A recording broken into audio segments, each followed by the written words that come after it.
אני מורן חג'בי, ממושב יחיני שבמועצה האזורית שער הנגב. נשואה לאסף, אימא של איתן בניה, בן 7.5, ועוז דוד בן שנה.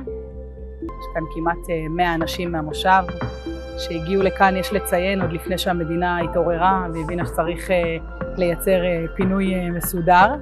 במושב שלי ב7 לאוקטובר אנחנו התעוררנו בבוקר להודעה שיש מחבלים בדרך ליישוב, טנדרים. הם הגיעו ליישוב, הם נכנסו לתוך המושב, הם רצחו מספר אנשים, ביניהם האחיין של בעלי, בן 18, יונתן. אנחנו הגענו לאי של שפיות, בתוך האי שפיות. מצאנו את עצמנו מאוד מאוד מהר, כל אחד לפי החלק שלו, כפליט בארצו. והגענו לפה, חוששים, הלומים. וגילינו פה, כאילו זה נשמע קלישאתי כזה, אבל כאילו אם עושים מיקרוקוסמוס של עם ישראל, כמו שהיינו רוצים לראות אותו, באוטופיה, אז זה פה.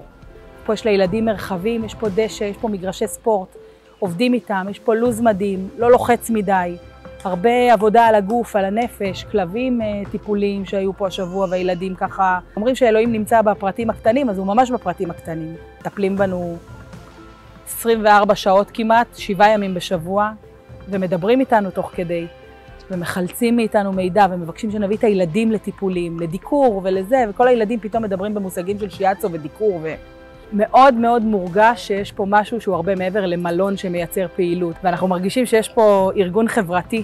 המדריכים הצעירים של מכבי, והשינשינים, והחיילי פרק משימה של הנחל, ואני לא מכירה עוד איזה יור של איזה עמותה שתופס בלובי את האנשים ומבקש לחבק אותם ומתחיל לבכות איתם, וזה היור של מכבי.